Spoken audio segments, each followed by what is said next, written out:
Hello friends, நம்ம சேனலில் online tailoring class வந்து ஆரம்பிச்சிருக்கோம். இதனோட டீட்டெயில்ஸ் பார்த்திங்க அப்படின்னா ப்ளவுஸ் கோர்ஸில் நம்மளுக்கு 35 வீடியோஸ்க்கு மேலே ப்ரீ ரெக்கார்டட் வீடியோ இருக்குது. அடுத்து பார்த்திங்கன்னா சுடிதார் கோர்ஸ், இதில் 30 வீடியோஸ்க்கு மேலே நம்மளுக்கு ப்ரீ ரெக்கார்டட் வீடியோ இருக்குது. காம்போ பேக் பொறுத்த வரைக்கும் பார்த்திங்கன்னா ப்ளவுஸ் அண்ட் சுடி டோட்டலாக நம்மளுக்கு வந்து ஆட் ஆயிரும்.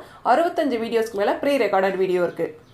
இந்த வீடியோஸ் அனைத்துமே உங்கள் மொபைலில் அப்படியே இருக்கும். நீங்கள் எந்த டைமுக்கு வேணுனாலும் நீங்கள் ஆன் பண்ணி பார்த்து நீங்கள் கட்டிங் அண்ட் ஸ்டிச்சிங் வந்து நீங்கள் வந்து பழகிக்கலாம்.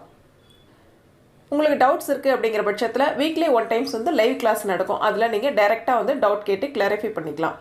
அதுக்கு மேலே இடையில வந்து உங்களுக்கு டவுட் இருக்குது அப்படிங்கிற பட்சத்தில் நம்மளோட வாட்ஸ்அப் நம்பருக்கு நீங்கள் மெசேஜ் பண்ணிங்க அப்படின்னா நான் வந்து ரிப்ளை பண்ணுவேன். ப்ளவுஸை பொறுத்த வரைக்கும் பார்த்திங்க அப்படின்னா நார்மல் ப்ளவுஸ், லைனிங் ப்ளவுஸ், அதில் நேர் கட்டிங், கிராஸ் கட்டிங் பார்க்கலாம். நெக்லைனில் உருட்டி அடித்தல், அடுத்திய திருப்புதல், அடுத்தது கிராஸ் பீஸ் கொடுத்தல், இது மாதிரி பலவிதமான கட்டிங்ஸ் வந்து நம்ம பார்க்க போகிறோம். பைப்பிங்கை பொறுத்த வரைக்கும் நிறைய விதங்கள் இருக்குது. பைப்பிங்கில் நார்மல் பைப்பிங், பிசுறு தெரியாமல் எப்படி நம்ம வந்து பைப்பிங் ஸ்டிச் பண்ணணும், உருட்டு piping, double piping, double colour piping, இது மாதிரி பல வெரைட்டிஸ் வந்து நம்ம பார்க்க போகிறோம். இந்த பைப்பிங் பொறுத்த வரைக்கும் பார்த்திங்கன்னா நம்ம ப்ளவுஸ், சுடி, லாங் ஃப்ராக், நைட்டிஸ், இது மாதிரி அனைத்துக்குமே வந்து நெக்லைனில் நம்ம வந்து யூஸ் பண்ணிக்கலாம். சுடியை பொறுத்த வரைக்கும் பார்த்திங்கன்னா normal chudi, lining chudi, boat neck, Anarkali dress, long ஃப்ராக்லேயே 2 டைப்ஸ், எலாஸ்டிக் வச்சு நம்ம எப்படி ஸ்டிச் பண்ணணும், ப்ளீட்டட் வச்சு எப்படி நம்ம ஸ்டிச் பண்ணணும் அப்படிங்கிறத பார்க்க போகிறோம். ப்ளஸ் நைட்டி பார்த்திங்க அப்படின்னா அளவு நைட்டியை மட்டும் வச்சு அப்படியே மார்க் பண்ணி எப்படி கட் பண்ணி ஸ்டிச் பண்ணுறோம் அப்படிங்கிறதையும் பார்க்கலாம். அடுத்து மெஷர்மெண்ட் எடுத்து நம்ம எப்படி மார்க் பண்ணி கட் பண்ணணும் அப்படிங்கிறதையும், எப்படி நம்ம ஸ்டிச் பண்ணணும் அப்படிங்கிறதையும் நம்ம வந்து பார்க்கலாம். மேலும் நம்மளோட ஆன்லைன் கிளாஸ் பற்றி உங்களுக்கு டவுட்ஸ் இருக்குது அப்படிங்கிற பட்சத்தில் நம்ம வாட்ஸ்அப் நம்பருக்கு வாய்ஸ் மெசேஜ் பண்ணுங்கள். Thank you friends. ஹலோ ஃப்ரெண்ட்ஸ், இன்றைக்கி நம்ம தையல் மிஷினை பற்றி டீட்டெயில்ஸ் வந்து பார்க்க போகிறோம். தையல் மிஷினை பொறுத்த வரைக்கும் என்னென்ன பார்ட்ஸ் இருக்குது, பார்ட்ஸ்லாம் எப்படி நம்ம மெயின்டைன் பண்ணணும் அப்படிங்கிற டீட்டெயில்ஸ் வந்து இன்றைக்கி நம்ம தெரிஞ்சுக்கலாம். நெக்ஸ்ட் ஃபுட் வந்து எப்படி நம்ம யூஸ் பண்ணணும் அப்படின்னு நிறைய ஃப்ரெண்ட்ஸ் வந்து கேட்டிருந்தாங்க. இன்னைக்கு நம்ம டீட்டெயிலாக பார்க்கலாம். வாங்க இன்னைக்கு நம்ம வீடியோக்குள்ள போகலாம். ஃபர்ஸ்ட் பாருங்க, மிஷினை பொறுத்த வரைக்கும் நம்ம தையல் மிஷினை பொறுத்த வரைக்கும் பிளக் பாயிண்ட்ல இருந்து ஃபர்ஸ்ட் நம்மளுக்கு ஸ்டெபிளைசருக்கு தான் கரண்ட் வந்து கனெக்ட் ஆகணும். சரிங்களா? அதுக்கு மேலதான் பவர் நம்மளுக்கு மிஷினுக்கு வரணும். அப்படி இருந்தாதான் நம்மளுக்கு டைரக்டா கனெக்ஷன் வந்தது அப்படிங்கிற பட்சத்துல மிஷினுக்கு ப்ராப்ளங்கள் வரும். நீங்க ஸ்டெபிளைசர் யூஸ் பண்றது தான் பெட்டர். சரிங்களா? ஆக ஸ்டெபிளைசர்ல இருந்து கனெக்ட் பண்ணிக்கோங்க ஃபர்ஸ்ட். நெக்ஸ்ட் பாத்தீங்க அப்படின்னா நம்மளுக்கு இந்த சைட்ல வந்து கனெக்ட் ஆகும். சரிங்களா? பேக் சைட்ல இந்த மாதிரி ஒயர் வந்து இடத்துலதான் நம்மளுக்கு பவர் வந்து கனெக்ட் ஆகும். இப்போ சுவிட்ச் அப்படிங்கிறது நம்ம மெஷினுக்கு இந்த சைட்ல இருக்கும், பிளாக் கலர்ல இருக்கும். இந்த மாதிரி நம்ம மெஷினோட சுவிட்சை பாருங்க, இந்த மாதிரி ஆன் பண்ணும் பொழுது நம்மளுக்கு இந்த சைட்ல பாத்தீங்க அப்படின்னா P அப்படின்னு ஒரு சிம்பிள் காமிக்கும். இப்ப P அப்படிங்கிற சிம்பிள் காமிச்சது அப்படின்னா நம்மளுக்கு மெஷின் வந்து ஸ்டிச் பண்ண தயாராயிருச்சு அப்படின்னு அர்த்தம். இதுல கீழே பிளஸ் மைனஸ் அப்படின்னு 2 சிம்பிள் இருக்கும். பிளஸ் பாயிண்ட் அமுத்தணும் அப்படின்னா நம்மளுக்கு ஸ்பீடு வந்து அதிகமாகும், இன்க்ரீஸ் ஆகும். இதுவே மைனஸ் அழுத்தணும் அப்படின்னா ஸ்பீடு வந்து நம்மளுக்கு குறையும். சரிங்களா? அதாவது ஸ்டார்டிங் பிகினர்ஸா இருக்கிறவங்க பாருங்க, இந்த மாதிரி ரொம்ப ஸ்பீடை வந்து குறைச்சிக்கலாம். நீங்க 15 அல்லது 20 இந்த மாதிரி வச்சுட்டு நீங்க வந்து ஸ்டிச் பண்ணீங்க அப்படின்னா உங்களுக்கு ரொம்ப ஈஸியா இருக்கும். சரிங்களா? பாருங்க, இப்ப 15ல வச்சிருக்கேன். இது மாதிரி நீங்க ஸ்டிச் பண்ணிக்கலாம். இப்போ ரொம்ப ஸ்லோவா தான் மிஷின் வந்து ரன் ஆகும். ஸ்பீடா வேணும் அப்படின்னா 35, 40 வந்து ரொம்ப அதிகமான ஸ்பீடு. நீங்க வந்து 35, 30 இந்த மாதிரி வச்சுட்டு நீங்க வந்து ஸ்டிச் பண்ணலாம். இது வந்து ஸ்பீடு. ஓகேங்களா? இந்த இடத்துல E1 அப்படின்னு காமிச்சது அப்படின்னா இந்த இடத்துல நூல் வந்து சிக்கி இருக்கு அப்படிங்கறது அர்த்தம். மெஷின்ல நம்மளுக்கு ரன் ஆகாது, மெஷின் வந்து நம்மளுக்கு ரன் ஆகாது. இந்த இடத்துல நூல் வந்து உள்பக்கமா சிக்கி இருக்கு அப்படிங்கறது அர்த்தம். இந்த இடத்துல E1 காமிச்சது அப்படின்னா P வந்து அப்ப காமிக்காது. இதுவே E6, E6 அப்படின்னு சொல்லி காமிச்சது அப்படின்னா இந்த இடத்துல நீங்க செக் பண்ணணும். அதாவது EB கனெக்ஷன், நம்மளுக்கு பவர் வந்து சரியா வரல, ஏதோ மிஸ்டேக் இருக்கு அப்படின்னு அர்த்தம். இதை வந்து கரெக்டா நல்லா உள்ள டைட் பண்ணி ஃபிட் பண்ணி அல்லது வேற எங்கேயாவது மிஸ்டேக் இருக்கா அப்படிங்கறத நீங்க வந்து செக் பண்ணிக்கணும்.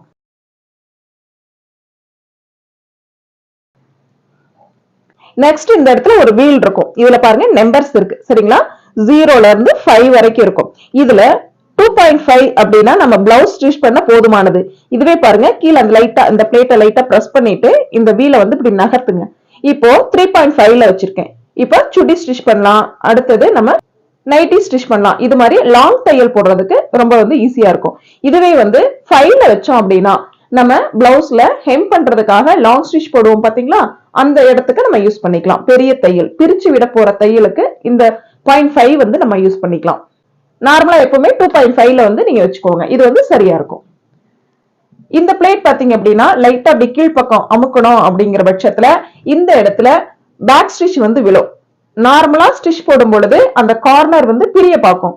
நம்ம பேக் ஸ்டிச் இந்த பிளேட்டை லைட்டா அழுத்தி விட்டோம் அப்படின்னா 2 தையல் இந்த இடத்துல விழும். சரிங்களா? அப்போ அந்த தையல் பிரியாது அப்படிங்கிறதுக்காக தான் இந்த பேக் ஸ்டிச். இப்படி லைட்டா அழுத்தி ஒரு டைம் 1 செகண்ட் இப்படி அழுத்துனீங்க அப்படின்னாவே போதுமானது. அடுத்து பாருங்க, நூல் எப்படி நம்ம வந்து பாபின்ல சுத்தணும் அப்படிங்கறத நம்ம பார்க்கலாம். பாருங்க, இது மாதிரி பிளேட் இருக்கும். இந்த இடத்துல 2 ஹோல் இருக்கும். இந்த மாதிரி நூல் எடுத்துக்கோங்க. இந்த பிளேட் வழியா லைட்டா உள் பக்கமா விட்டுக்கோங்க. மறுபடியும் இந்த ஹோல் வழியா வெளியில விட்டுருங்க. மறுபடியும் இந்த ஹோல் வழியா இது மாதிரி வெளியில விட்டுருங்க. இப்போ இந்த சைட்ல இப்படி வந்து நல்லா டைட் பண்ணிக்கோங்க. ஃபர்ஸ்ட் நூலை வந்து டைட் பண்ணிக்கணும். அதுக்கப்புறம் இந்த பிளேட்டை நல்லா நகர்த்தி விட்டுருங்க. இப்போ வந்து இது கவர் ஆயிக்கும். இப்ப நூல் வந்து நம்ம செட் பண்ணிட்டோம். சரிங்களா? அடுத்து நம்ம ஸ்டெப் என்ன பண்ணணும் அப்படின்னா, இந்த பிளேட்டை வந்து மேல் பக்கமா இது மாதிரி தூக்கி விட்டுருங்க. அப்பதான் இந்த ஃபுட் பாருங்க மேல் பக்கமா எழும். சரிங்களா? இப்படி விட்டுட்டோம் அப்படின்னா நம்ம கீழ்பக்கம் இந்த பல் வந்து தேய்மான் ஆயிரும். இந்த ஸ்பீடா நம்ம வந்து நூல் சுத்தும் பொழுது வேகமா இது வந்து ஸ்பீடா ஒர்க் ஆகும். அப்போ இந்த பல் வந்து தேய்மான் ஆகும். அதனால இந்த மாதிரி பிளேட்டை மேல தூக்கி விட்டுட்டீங்க அப்படின்னா இந்த ஃபுட் வந்து மேல வந்துடும். இந்த ஃபுட் மேல வரும் பொழுதுதான் இந்த உராய்வு வந்து இருக்காது.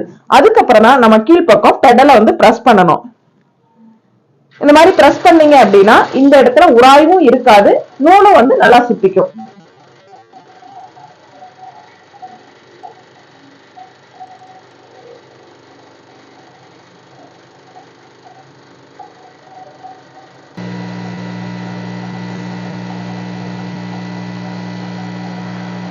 இப்ப இந்த பாபின்ல வந்து நூல் வந்து ஃபில் ஆயிடுச்சுன்னா தானாவே இந்த பிளேட் வந்து ரிமூவ் ஆகும். பாருங்க,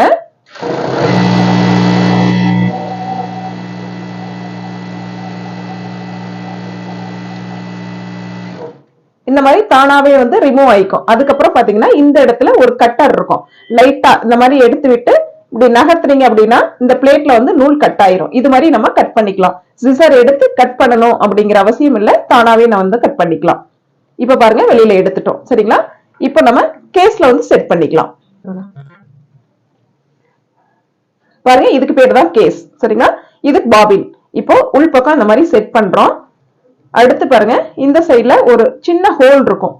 இந்த ஹோல் வழியா இந்த மாதிரி லைட்டா நூலை விட்டு மறுபடியும் இந்த இடத்துல ஒரு ஹோல் இருக்கும். இப்படி எடுத்துட்டு இப்படி எடுக்கிறோம். சரிங்களா? இப்ப நூல் வந்து இந்த ஹோல் வழியா வெளியில வருது. லைட்டா நம்ம இழுக்கும் பொழுது பாருங்க, கரெக்டான ஈவனா வரணும். நம்ம வந்து டைட்னஸ் வந்து ஈவனா வரணும். இந்த வீல் வந்து ரன் ஆகுது பாத்தீங்களா? இந்த பாபின் வந்து நல்லா ரன் ஆகுது பாத்தீங்களா? இந்த மாதிரி இது மாதிரி ரன் ஆகணும். அதே போல ஈவனா வரணும். ரொம்ப லூஸாகவும் இருக்கக்கூடாது, ரொம்ப டைட்டாவும் இருக்கக்கூடாது. இப்போ கீழ்பக்கம் வந்து நம்ம செட் பண்ணணும். சரிங்களா? பாருங்க, இந்த மாதிரி ஒரு கிளிப் மாதிரி இருக்கும். சரிங்களா? இத மாதிரி ஓபன் பண்ணிக்கோங்க. இப்படி நல்லா டைட்டா பிடிச்சுக்கோங்க. இப்போ அடிப்பக்கத்துல நம்ம செட் பண்ணணும். உங்களுக்கு தெரியறதுக்காக நான் மெஷினை வந்து நகர்த்தி செட் பண்ணி காமிக்கிறேன்.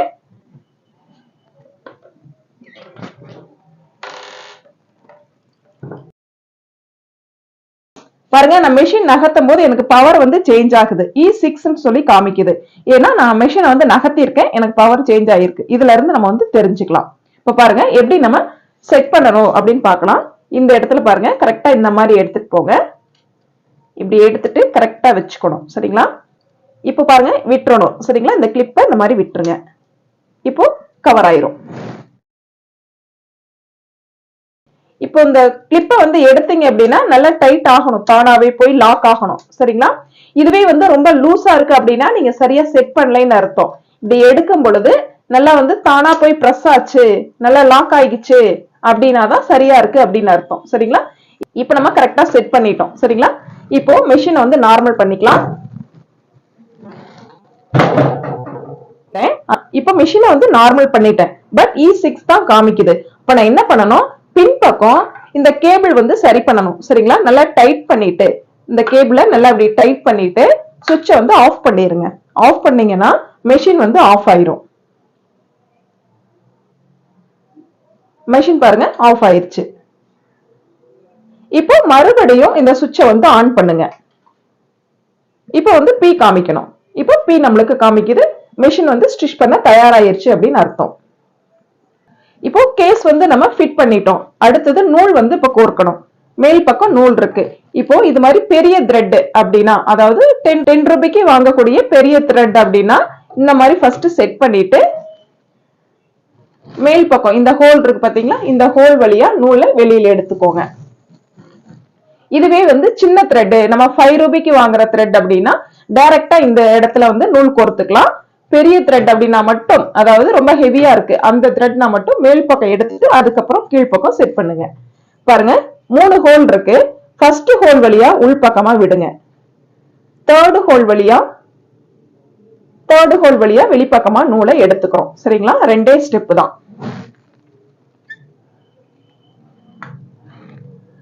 அடுத்து பாருங்க 2 ஹோல் இருக்கும். ஃபர்ஸ்ட் ஹோல் வழியா உள்ள விடுறோம்.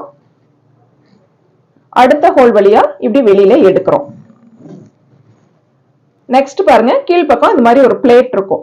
இந்த பிளேட் கேப்ல நம்ம வந்து நூல் விடணும். இப்படிதான் விடணும். சரிங்களா, பாருங்க இந்த மாதிரி விட்டுட்டோம். அடுத்து பிளாக் கலர்ல இன்னொரு கம்பி இருக்கும். இதுக்கு உள் பக்கமா த்ரெட் வரணும். அடுத்து பாருங்க இந்த இடத்துல இப்படிதான் கவர் பண்ண முடியும். இந்த இடத்துல பாருங்க ஒரு ஹோல் இருக்கும். இந்த மாதிரி கவர் பண்ணிக்கோங்க. நெக்ஸ்ட் இந்த இடத்துல மூவ் ஆகக்கூடிய ஹோல் ஒண்ணு இருக்கும். சரிங்களா, இந்த ஹோல் வழியா இந்த மாதிரி த்ரெட்டை உள்ள விட்டுக்கோங்க.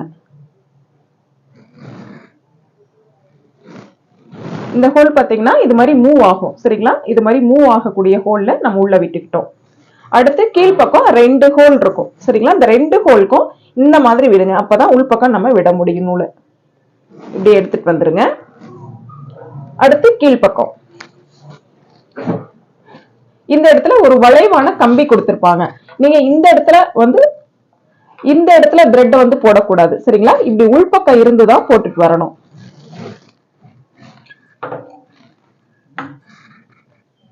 அதுக்கு மேல பாத்தீங்கன்னா நீடில் வந்து மேல் பக்கமா எடுத்துக்கோங்க. இந்த இடத்துல ஒரு குட்டி ஹோல் இருக்கும். இந்த ஹோல் வழியா விட்டுட்டு அதுக்கப்புறம் நீடில்ல நீங்க இந்த ஹோல் வழியா விடணும். நீடில பொறுத்த வரைக்கும் பாத்தீங்கன்னா இடது கையில நூலை விட்டு வலது கையில இப்படி எடுக்கணும். இடது கையில விடுறோம், வலது கையில எடுக்கிறோம். சரிங்களா, அதுக்கப்புறம் ஃபுட்டுக்கு அடியில இந்த மாதிரி நூலை விட்டுட்டோம் அப்படின்னா நம்ம ஸ்டிச் பண்ண தயாராயிரும். இந்த நீடில பொறுத்த வரைக்கும் பாத்தீங்கன்னா உள்பக்கம் பாத்தீங்கன்னா லைட்டா ஒரு குழிவான பகுதி இருக்கும். இந்த பகுதி வலது கை பக்கம் இருக்கணும். இந்த சைடு பாத்தீங்கன்னா ரொம்ப நீளமான ஒரு லைன் இருக்கும். குழிவான நீளமான லைன் இருக்கும். இடது கை பக்கம் இருக்கணும். வலது கை பக்கத்துல லைட்டா ஹோல் பக்கத்துல லைட்டா ஒரு குழிவான பெண்ட் இருக்கும். இடது கை பக்கம் பாத்தீங்கன்னா, அதாவது ரைட் சைட் பாத்தீங்க அப்படின்னா லைட்டா குழிவான பகுதி இருக்கும். லெஃப்ட் சைட் பாத்தீங்க அப்படின்னா ஸ்ட்ரைட்டா இருக்கும். ஒரு லைன் வந்து ஸ்ட்ரைட்டா இருக்கும். இது மாதிரிதான் நீடில் வந்து நம்ம ஃபிட் பண்ணணும். அப்பதான் த்ரெட் வந்து கட் ஆகாம இருக்கும். அதே போல சுவிட்ச் பாத்தீங்கன்னா இந்த இடத்துல இருக்கும். நம்ம எல்இடி சுவிட்ச் இந்த இடத்துல இருக்கும். நம்ம ஆன் பண்ணிக்கலாம் அல்லது ஆஃப் பண்ணிக்கலாம். நெக்ஸ்ட் கீழ்பக்கம் பாத்தீங்கன்னா இந்த பெடல் இருக்கும். இந்த பெடல் வந்து நம்ம இப்படி நகர்த்தணும் அப்படின்னா இந்த ஃபுட் பாருங்க தானா மேல் பக்கம் வரும். சரிங்களா, இந்த ஃபுட் அப்படிங்கிறது இந்த ஃபுட் வந்து தானா மேல் பக்கம் வரும். நம்ம முட்டிக்கால் அப்படி நகர்த்தும் பொழுது தானா மேல் பக்கம் வரும். நம்ம கிளாத்தை உள்பக்கம் வைக்கிறதுக்கும் வெளியில எடுக்கிறதுக்கும் ரொம்ப ஈஸியா இருக்கும். நம்ம கையில நகர்த்தணும் அப்படிங்கிற அவசியம் இல்ல. இந்த பக்கம் நம்ம முட்டிக்கால்ல இந்த மாதிரி நகர்த்திட்டோம் அப்படின்னாலே இந்த சைடு நம்ம வந்து ஒர்க் பண்ணலாம், ஈஸியா இருக்கும். அடுத்தது இந்த இடத்துல பாருங்க ஒரு கிளாஸ் இருக்கும். இந்த கிளாஸ் எதுக்காக அப்படின்னா நம்ம மிஷின் வந்து ரன் ஆகும் பொழுது இந்த இடத்துல ஆயில் வந்து ஸ்ப்ரெட் ஆகும். மெஷின் ஆஃப் பண்ணிட்டோம் அப்படின்னா ஸ்ப்ரெட் ஆகாது. இதுல ஸ்ப்ரெட் சரியா ஆகல அப்படின்னாலோ அல்லது இப்ப பாருங்க கொஞ்சம் மங்களா இருக்கு, இது மாதிரி மங்களா இருந்ததுனாலும் மெஷின் வந்து ஆயில் கிளீன் பண்ணணும் அப்படிங்கறது அர்த்தம். மெஷினுக்கு அடி சைட்ல பாருங்க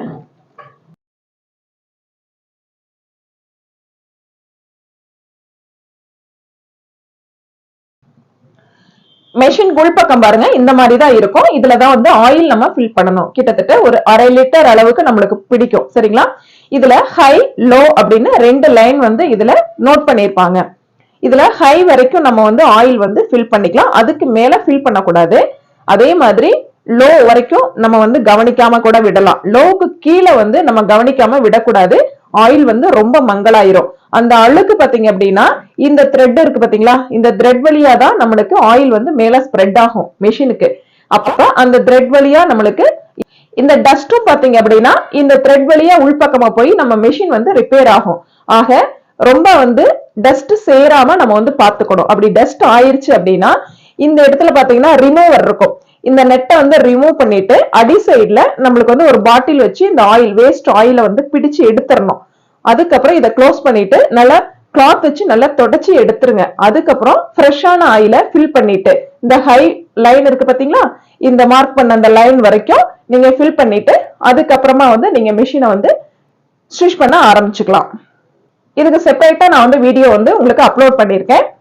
டிஸ்கிரிப்ஷன்ல லிங்க் வந்து தரேன், நீங்க வந்து செக் பண்ணி பார்த்துக்கோங்க. மெஷின் வந்து நம்ம எப்படி கிளீன் பண்ணணும், எப்படி ஆயில் சேஞ்ச் பண்ணணும் அப்படிங்கறத டீட்டெயிலா நான் வந்து அதெல்லாம் சொல்லியிருக்கேன். நீங்க செக் பண்ணி பாருங்க.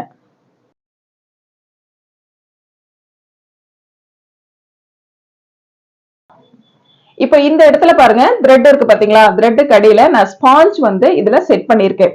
எதுக்காக அப்படின்னா இந்த நீடில் இந்த பால் பின் பாத்தீங்க அப்படின்னா நம்ம வந்து எடுக்கிறதுக்கு ஈஸியா இருக்கும். அதே மாதிரி இதுல செட் பண்றதுக்கும் ஈஸியா இருக்கும். வெளியில வச்சிட்டோம் அப்படின்னா கீழே விழுகும் அல்லது கையில ஏதாவது குத்துறதுக்கான வாய்ப்புகள் இருக்கு, மிஸ் ஆக வாய்ப்புகள் இருக்கு. இந்த மாதிரி சேஃப்டியா நீங்க வந்து வச்சிட்டீங்க அப்படின்னா எடுக்கவும் ஈஸி, நம்ம இதுல செட் பண்ணி வைக்கவும் ஈஸி, சேஃப்டியாவும் இருக்கும். சரிங்களா? அதே போல அடுத்த கலர் நம்ம என்ன ஸ்டிச் பண்ணணுமோ அல்லது பைப்பிங் ஸ்டிச் பண்ணணுமோ அதை வந்து பக்கத்துல வச்சுட்டீங்கனாலும் இன்னும் வந்து பெஸ்டா இருக்கும். அதுக்கடுத்து பாருங்க மெஷின் பக்கத்துல இது மாதிரி ஒரு கிளாத் வந்து கண்டிப்பா வச்சிருங்க. நம்ம சிசர் பாத்தீங்கன்னா இந்த கிளாத் மேல வைக்கிற மாதிரி பாத்துக்கோங்க. ஏன்னா மெஷின் வந்து காயம் படாம இருக்கும், அதாவது தேய்மானம் ஆகாம இருக்கும். இல்லைன்னா இந்த பெயிண்ட் பாத்தீங்க அப்படின்னா கொஞ்சம் அப்படியே லைட்டா ஸ்கிராச் ஆகிற மாதிரி ஆயிரும். அதனால முடிஞ்ச வரைக்கும் இந்த இடத்துல சிசரோ அல்லது கட்டரோ வைக்காம பாத்துக்கோங்க. இந்த இடத்துல வைக்கிற மாதிரி பாத்துக்கோங்க. அப்படி இல்ல இந்த இடத்துலதான் சௌரியமா இருக்கு அப்படின்னாலும் இந்த மாதிரி வந்து ஒரு குட்டி டவலா வச்சு இந்த மாதிரி வந்து யூஸ் பண்ணிக்கோங்க. அடுத்து நம்ம பார்க்க போறது இந்த வீல் பாத்தீங்கன்னா எப்பவுமே வந்து நம்மளை நோக்கி தான் சுத்தணும். சரிங்களா? இந்த வீல் வந்து நம்மளை நோக்கி தான் சுத்தணும். ஏதோ ஒரு ரீசனுக்காக இந்த சைடு வந்து டேர்ன் ஆகுது, நகருது அப்படின்னாலே நீங்க வந்து மெஷின் ரிப்பேர் ஆயிரும். அதை கொஞ்சம் கவனமா பாத்துக்கோங்க. இந்த நூல் வந்து எடுப்பீங்க பாத்தீங்களா, சிக்கி இருக்கு, நம்ம நூல் எடுக்கிறோம், ஸ்ட்ரக் ஆயிருச்சு அப்படிங்கிறப்ப இப்படி நகர்த்தும் பொழுது கவனமா வந்து நீங்க எடுக்கணும். ஏன்னா லைட்டா அப்படி லைட்டா மூவ் பண்ணி கொஞ்சம் கொஞ்சமா தான் அந்த நூலை வந்து எடுக்கணும். அதுல வந்து கொஞ்சம் கவனமா பாத்துக்கோங்க. இதுல இன்னொரு பிளஸ் பாயிண்ட் என்ன அப்படின்னு கேட்டீங்கன்னா, நம்ம இந்த மெஷின் பாத்தீங்கன்னா யூபிஎஸ்லயே வந்து யூஸ் பண்ணலாம். பவர் வந்து ரொம்ப கம்மியா தான் இருக்கும். அதே மாதிரி ரொம்ப ஸ்பீடாவும் நம்ம வந்து ஸ்டிச் பண்ண முடியும்.